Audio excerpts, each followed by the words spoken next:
अपना बिहार देख रहे हैं आप और मैं हूं आप सबके साथ अनूप। खबरों की शुरुआत करेंगे और सबसे पहले बात चुनाव से पहले शुरू हुए सियासी दल बदल की। जी हां, सियासी दल बदल का खेल बिहार में शुरू हो गया है। दूसरी पार्टी में सेंध लगाने की कोशिशें जारी हैं। आरजेडी और जेडीयू से इसकी शुरुआत हुई है। पहले नीतीश सरकार में मंत्री रहे श्याम रजक ने जेडीयू का साथ छोड़कर आरजेडी का लालटेन थाम लिया, तो जेडीयू ने आरजेडी के 3 विधायकों को पार्टी में शामिल कराकर जोरदार जवाब दिया है। लालू का साथ छोड़कर नीतीश का दामन थामने वाले श्याम रजक की घर वापसी हुई है।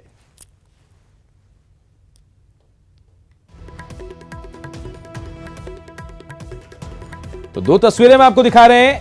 देखिए कैसे चुनावी साल में दल बदल का खेल शुरू हो गया है। जहां जेडीयू को छोड़कर आरजेडी में शामिल हुए श्याम रजक, कद्दावर मंत्री थे और अलग पहचान थी।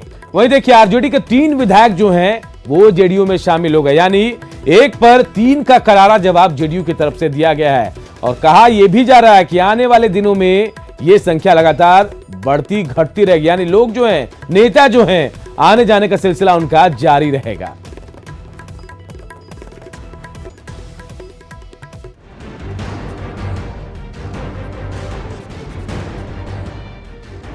पटना का आरजेडी दफ्तर अरसे बाद सुर्खियों में आया, क्योंकि मौका पार्टी के पुराने सिपहसालार श्याम रजक की घर वापसी का जो था।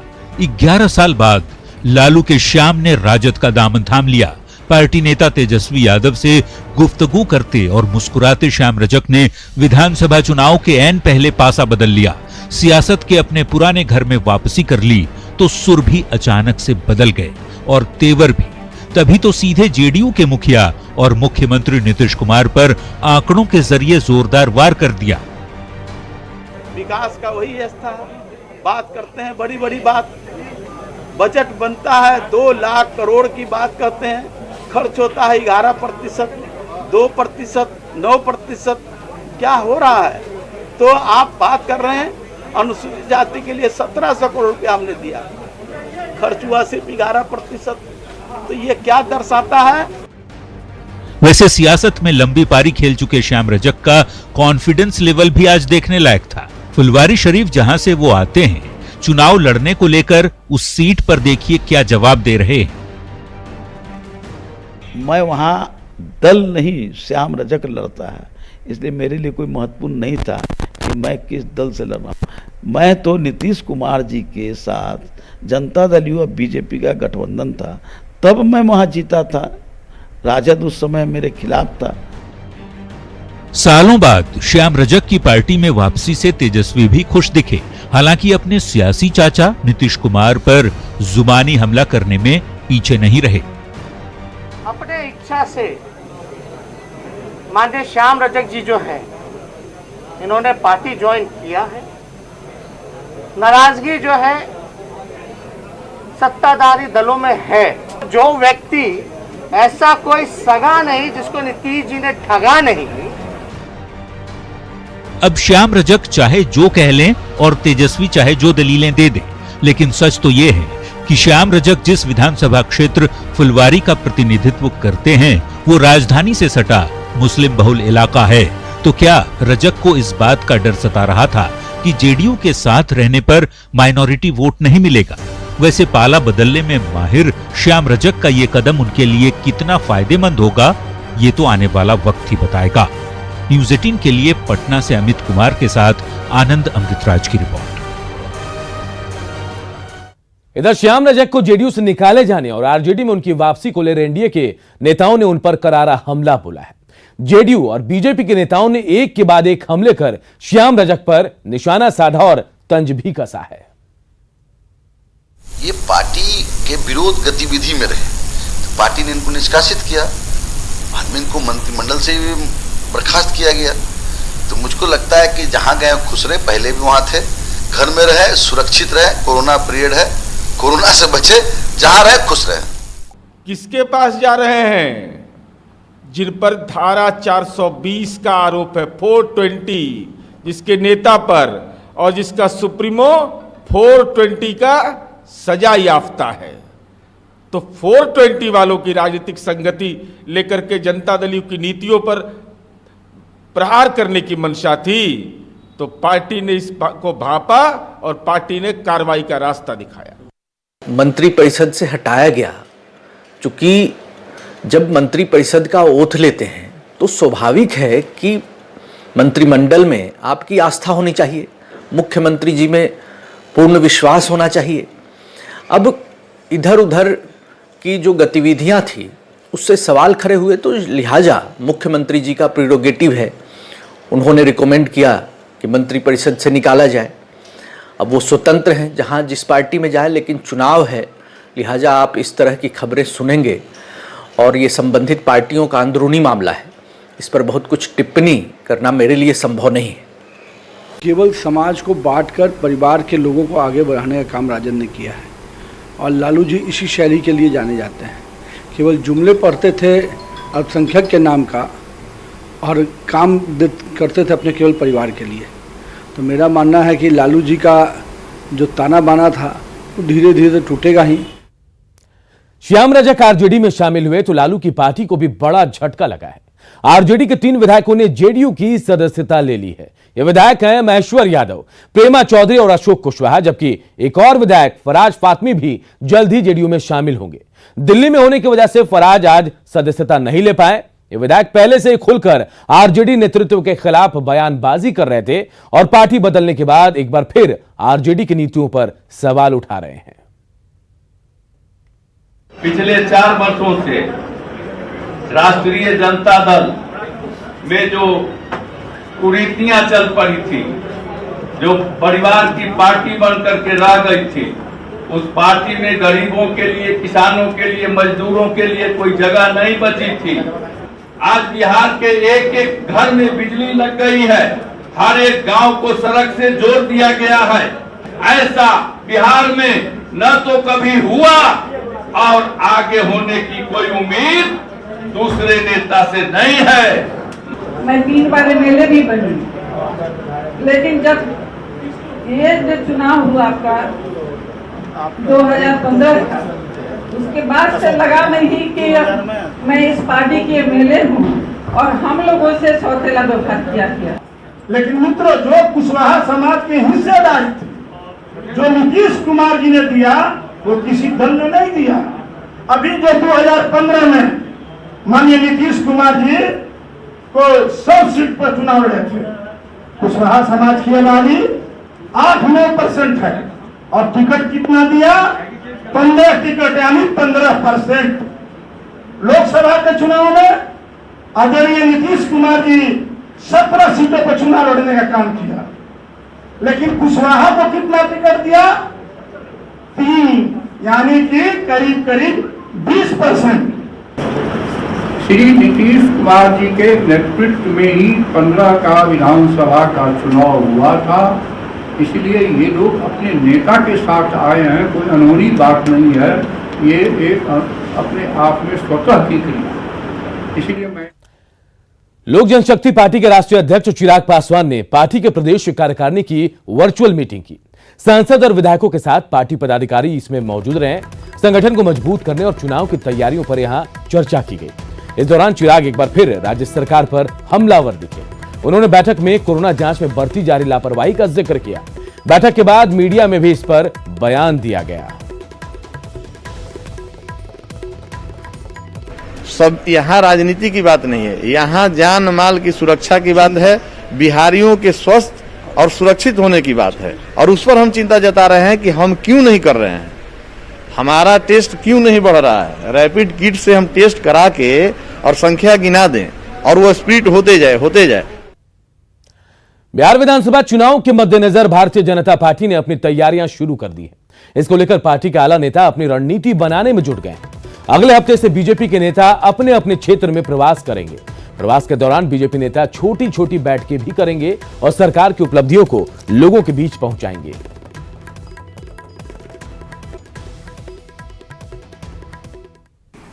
वर्चुअल तरीके से बैठकें चल रही है, हर विधानसभा में बैठकें हो रही है और साथ साथ जो है पार्टी के अलावा जो हमारा युवा मोर्चा है, महिला मोर्चा है, किसान मोर्चा है, अत्यंत पिछड़ा वर्ग मोर्चा है, ये सबका वर्चुअल तरीके से बैठ के विधानसभा स्तर पर चल रही है। लेकिन अब आगे जो है से चुनाव बहुत नजदीक है, उसको ध्यान में रखते हुए फिजिकल तरीके से छोटी बैठकें जो 10 आदमी 15 आदमी हो, वैसी बैठकें जो है से विधानसभा स्तर पर आयोजित की जाएगी। जनता के आक्रोश का भली भांति आभास है।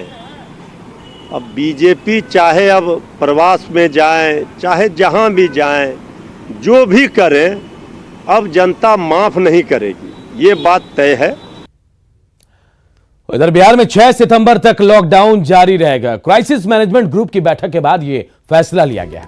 इस दौरान राज्य में धार्मिक स्थल बंद रहेंगे और साथ ही कंटेनमेंट जोन में सख्ती भी रहेगी।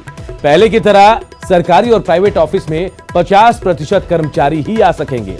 पार्क और जिम अभी नहीं खुलेंगे। वहीं रात 10 बजे से सुबह 5 बजे तक का जो कर्फ्यू है वो जारी रहेगा। और देखिए 10 गाइडलाइन जो अहम वो हम आपको बता रहे हैं। पार्क और जिम नहीं खुलने वाले हैं। 6 सितंबर तक लॉकडाउन बढ़ा दिया गया है और रेस्टोरेंट भी देखिए सिर्फ होम डिलीवरी कर सकते हैं। पूरे बिहार में रात 10 बजे से सुबह 5 बजे तक नाइट कर्फ्यू रहेगा। दुकान मार्केट खोलने के लिए भी कई सख्त नियम होंगे। इसके अलावा हम आपको बताएं राज्य के भीतर ट्रांसपोर्ट की सभी साधनों पर फिलहाल रोक जारी रहेगी। वहीं हवाई जहाज और ट्रेन सर्विस पर रोक नहीं रहेगी। और 10वीं अहम बात, बिहार के बाहर से टैक्सी ऑटो रिक्शा की आवाजाही पर पूरी तरह से रोक होगी।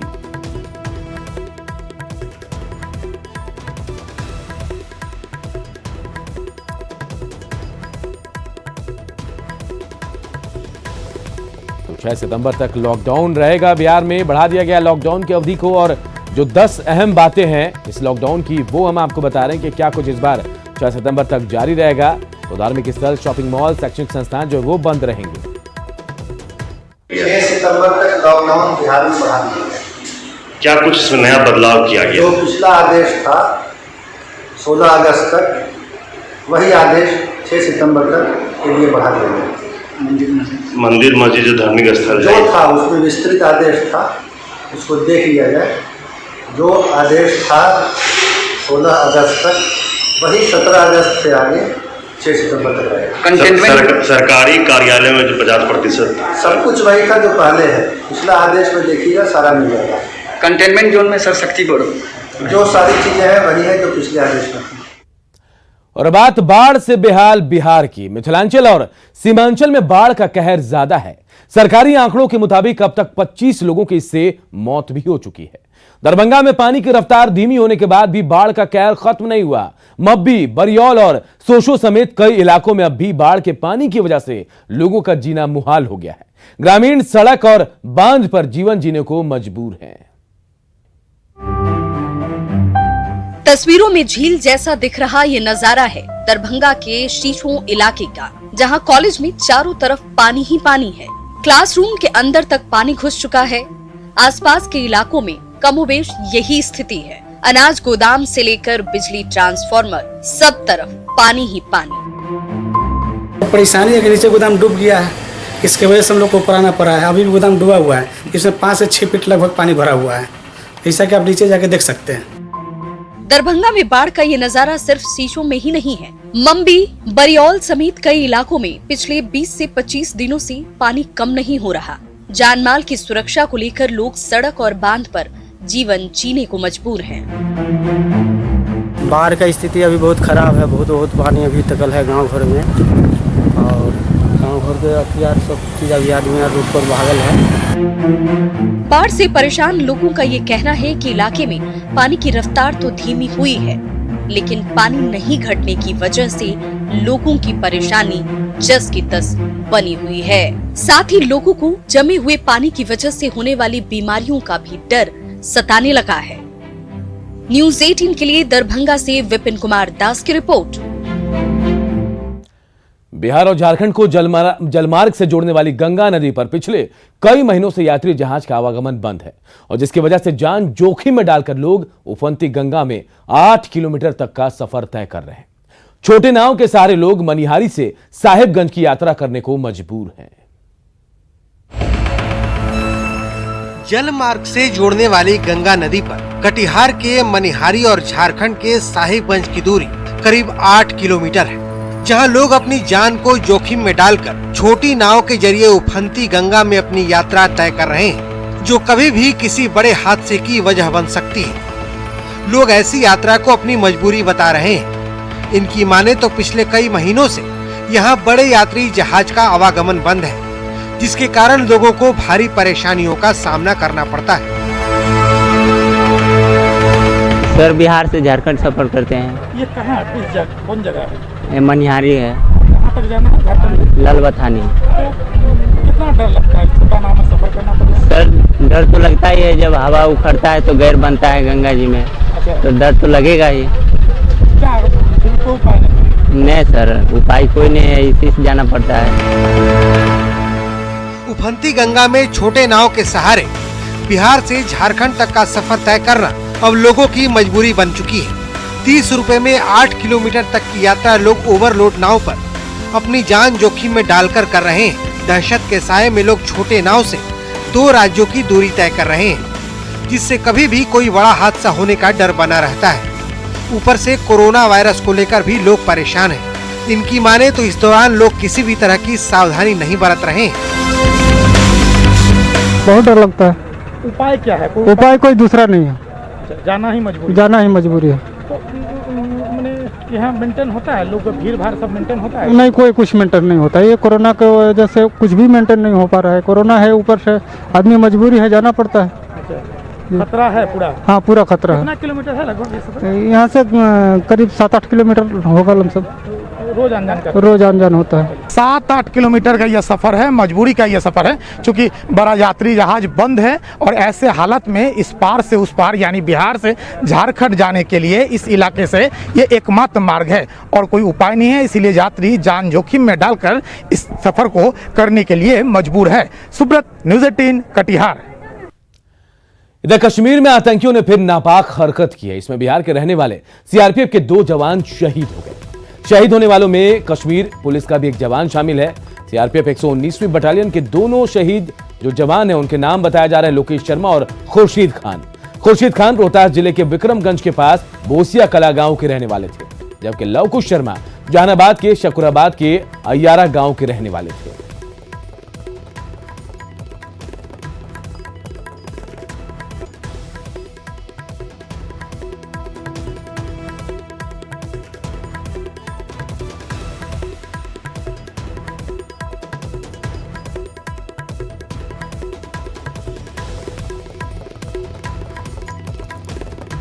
देखिए 2 जवान बिहार के शहीद हुए हैं बारामूला कश्मीर में, और ये दोनों जवानों की शहादत हम आपको बताएं, लवकुश शर्मा और खुर्शीद खान, इन दोनों का नाम बताया जा रहा है। आतंकियों से लोहा लेते हुए दोनों जवान शहीद हुए, जबकि कश्मीर पुलिस का एक जवान भी इस आतंकी हमले में शहीद हुआ। कश्मीर में आज 3 जवान शहीद हुए हैं। बिहार के 2 लाल घाटी में शहीद हुए हैं।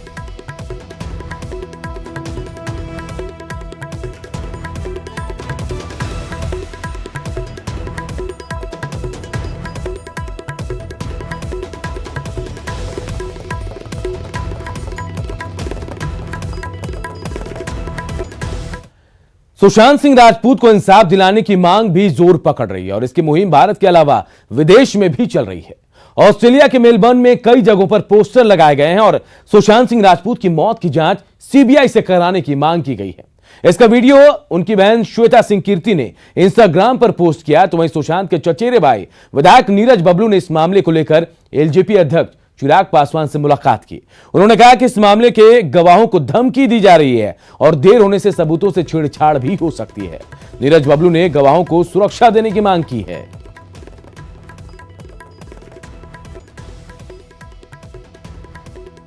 लेकिन जो चीज़ें चैनल के माध्यम से हम लोग देख रहे हैं, डेली आए दिन कुछ न कुछ चीज़ सामने आ रहा है, कोई गवाह आ रहा है तो उन्हें थ्रेट किया जा रहा है, जो एविडेंस है उन्हें कहीं न कहीं टेम्पर किया जा रहा है, तो थोड़ा सा ये घबराहट होती है कि ऐसा नहीं देर हो जाए और देर होने की वजह से कुछ बड़ा जो एविडेंस है वो निकल जाए हाथ से, तो थोड़ा सा मन में असंतोष टाइप का जरूर कहीं न कहीं महसूस होता है।